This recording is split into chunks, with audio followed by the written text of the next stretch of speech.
Right, so hello and welcome back to Books and Things, and welcome to another video. And today I'm going to be telling you about my favourite Victorian books that I've read over the last 5 years.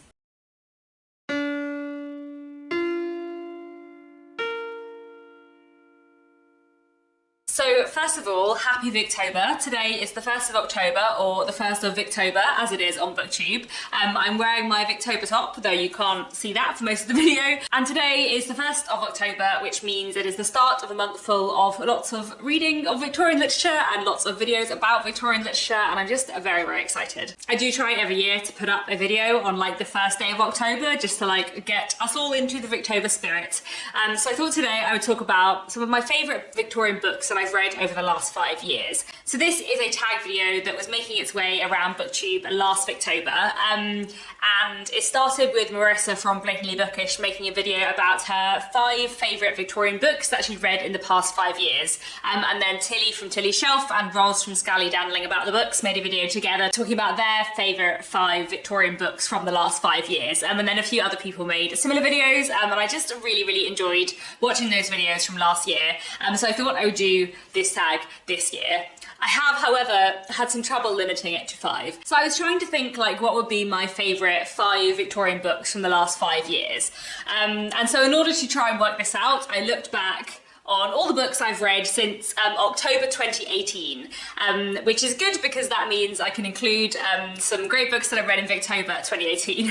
And I went back through like my favourite videos from end of the year videos, and you know, a few books I've read so far this year that I've really loved that are Victorian, and I came up with a list of 17 favourite Victorian books that I've read over the last 5 years. But I did realise that 8 of those 17 books were by Anthony Trollope, because I love Anthony Trollope. He's one of my favourite Victorian authors, and I've read a lot of Anthony Trollope over the last 5 years because I'm trying to read all of his works, and he wrote 47 novels. So then I was trying to narrow down my list of 17 favourite Victorian books, and I decided I would pick my favourite Anthony Trollope and get rid of the other 7 Anthony Trollopes. And then I had a list of 10.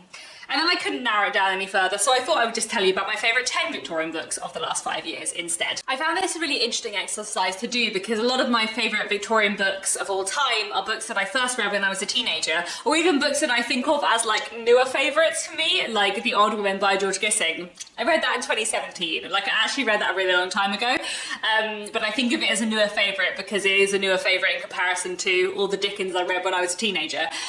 But it was really nice to look back on the last 5 years and be like, oh yeah, actually I have read a lot of fantastic Victorian books. So let me tell you about 10 Victorian books I've read in the last 5 years, which I really love. I'm not going to rank these books because, you know, if I was able to rank them, I would have been able to give you a list of 5 rather than 10. So I'm just going to go through instead in the order in which I read them. So we'll start off with the books that I read in October 2018, because as you will see as we go through this list, quite a lot of these were Victober reads. Like looking through this list, there are 3 books out of the 10 that I read in a different month in the year, and the other 7 books on this list I've read them in various Victobers, and I have a favourite from every Victober of the last 5 years, which is just really fun. So, you know, anyway, let me get on with the books. So the first one to talk about is Olive by Dinah Mullet-Craik. I read this in October 2018, and I love this. It soon became a favourite of mine, and I can't believe it's actually been 5 years since I read this. I really need to reread it. Olive is a fantastic coming-of-age story, A Building to a Man, about a young girl called Olive. Olive is born with curvature in her spine, so she doesn't look like the other girls and women around her, and she's told from a young age, you're not going to be able to get married, you're not going to have children. So she says, okay, well, I'll do something different with my life, and she becomes an artist. And it's basically about her life and the prejudice that she faces in her life, but also her career as an artist, and a bit of a love story later on. And I just think Olive is fantastic. I just think it's a really powerful, wonderful novel, and I love it very much, so I highly recommend it. And the next favourite that I also read in October 2018 is Eastland by Ellen Wood. This is a fantastic sensation novel, filled with drama and betrayal and disguises and lots of exciting adventurous things. I feel like within the first few chapters a murder is mentioned and everything kind of goes on from there. It's kind of difficult to know what I can tell you about Eastland because it's such a twisty turny novel, and it is one of those sensation novels where like it takes a little bit of time for you to know exactly what the heart of the book is. But there is a marriage fairly on in the novel, and then things start to go wrong. And meanwhile, there is this sort of subplot of a murder in the neighbourhood. And it's just a lot of drama. Like, I don't know how I can tell you more about Eastland. It's fantastic. You should all read it. It's just wonderful. Really, really recommend this one. Then in October 2019, moving into another Victober, I read Dear Brooke by Harriet Martineau, which is a fantastic work of realist Victorian literature, which kind of focuses on these two sisters who move into a new town. And in the new town of Dear Brooke, they meet many people, and it's about both of these sisters' kind of romantic relationships, their relationships with the friends around them. But Dear Brooke is also very much a book about like small town life, gossip, and prejudice, I suppose. Like, there's a lot in Dear Brooke about kind of what happens if your town turns against you, and what happens if your reputation is tarnished. And there's just a lot of really, really interesting stuff going on in Dear Brooke to do with small communities. It's a fantastic book, and one I highly, highly recommend. The next two books I want to mention are not books that I read in a Victober, but first we have Hester by Margaret Oliphant, which I read in February 2020. Again, another book, I can't believe it's been like 3.5 years since I read this. In my head, this is a book I read quite recently. I literally just had to go back and check when I made a video about Hester on BookTube, because I didn't believe Goodreads that I read it in 2020, but I did read it in 2020. Where has time gone? But anyway, Hester by Margaret Oliphant, which I apparently read in February 2020, follows a young woman called Hester who moves to a new town with her mother. And in this town, there is a woman called Miss Catherine, who is a relation of Hester. And Miss Catherine runs a bank and is kind of deciding which of her young male relations she's going to leave the bank to. Hester is a new woman novel. It looks a lot at the position of Hester as a character, as a woman in society, and how she feels very, very limited in her options. She wants to do something with her life, but that doesn't seem to be an option for Hester, and she's very frustrated by the lack of options around her. And we're also following a few love stories and her kind of like clashes with her elder relation, Miss Catherine, and it's just great. I really, really recommend Hester. The next book I wanted to mention, which is another wonderful new woman novel, which I love, is Jill by Amy Dilwyn. Jill tells a story of a young upper-class woman who, bored of her life at home, decides to run away and become a maid. After various positions, Jill ends up becoming the travelling maidservant to a young woman called Kitty, who Jill is a bit in love with, though Kitty's not in love with Jill too, but there definitely are like pretty serious LGBTQ plus vibes going on in Jill. One of the things I really love about Jill is just like how much it picks apart and questions and completely like disregards lots of Victorian ideals about like what women should be. Jill is very rebellious. She lies to everyone. She cares more about money than marriage. She is not that nice a person a lot of the time, but like basically what Amy Dilwyn does in Jill is she gives this character of Jill, this young woman, the kind of adventure story that usually only male characters are given in Victorian literature, and that's just really cool. So I really love Jill, and I highly recommend it. Another wonderful new woman novel that I read in October 2020, clearly having a new woman year that year, is The Romance of a Shop by Amy Levy. This is a fantastic novel which tells a story of a group of sisters and what happens after the death of their father when they decide to set up a photography shop in order to support themselves.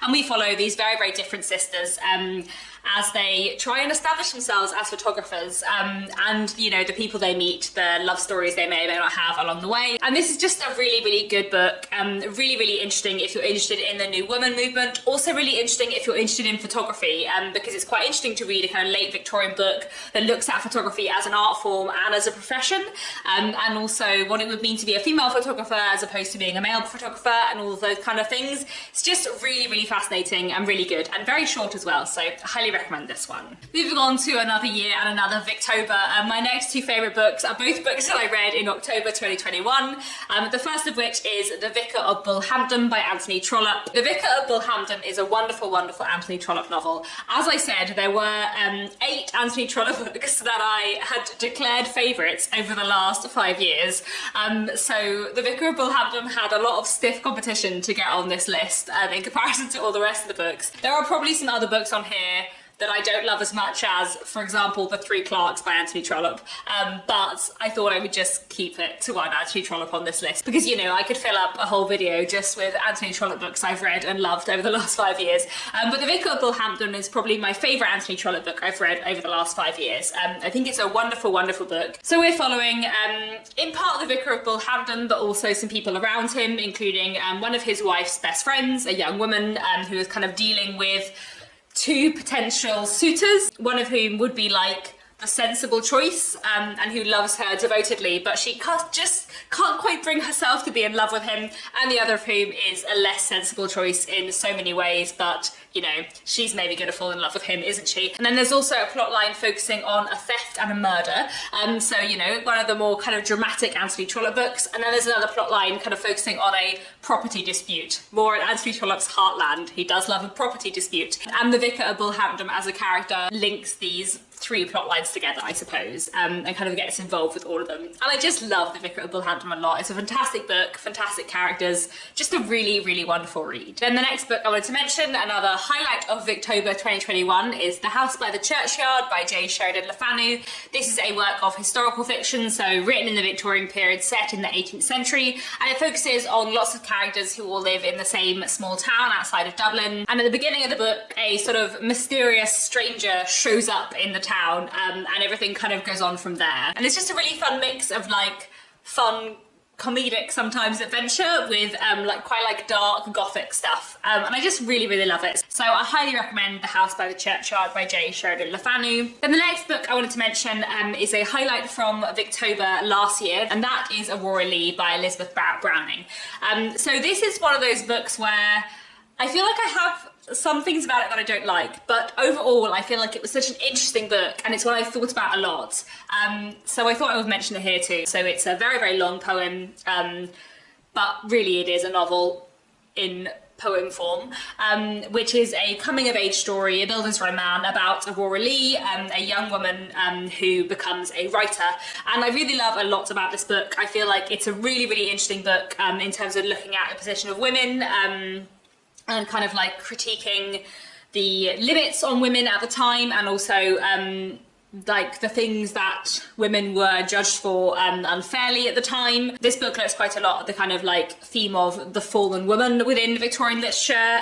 It also looks a lot at what it means to be a writer and an artist in a way that I really, really liked, and also especially what it means to be a female writer or a female artist. And I just think it's a really, really fantastic book, and one that I've thought about a lot since, so I would highly recommend Aurora Lee by Elizabeth Barrett Browning. And then finally, the 10th favourite Victorian book of the last 5 years is Gloriana, or The Revolution of 1900 by Florence Dixie, which I read earlier this year back in May, and I just adored. This is a fantastic novel that was written in the early 1890s, but is obviously set partly in 1900. So it is a work of, you know, late Victorian speculative fiction about a feminist revolution, and what happens when, within this book, a young girl at the beginning of the book decides that she's going to change the position of women in society, she's going to lead the emancipation of women, and she has a plan for how she's going to do it. And everything kind of goes on from there, and we end up with a big feminist revolution, and it's just wonderful. One of my favourite things about it, I think, is that with the purpose of the book, it might have easily been a bit more of a sort of manifesto-y book,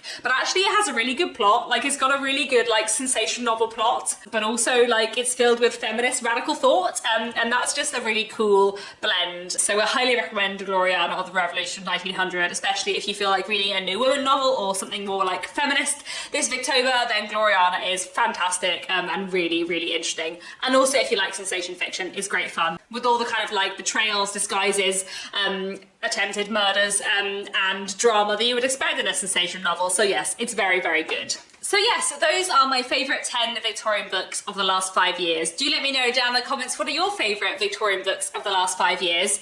And this was a bit of a tagged video, so I tag anyone who is taking part in Victober. Please do this video if you'd like to. I've had a lot of fun. Obviously you can do 5 books rather than 10 if you're not feeling as extra as I was. But yes, I think that's all for today. Welcome to Victober. I'm really glad Victober's here. I'm looking forward to reading lots of great books this year, I hope. And that's all for now. Thanks so much for watching, and I'll be back very soon with another bookish video.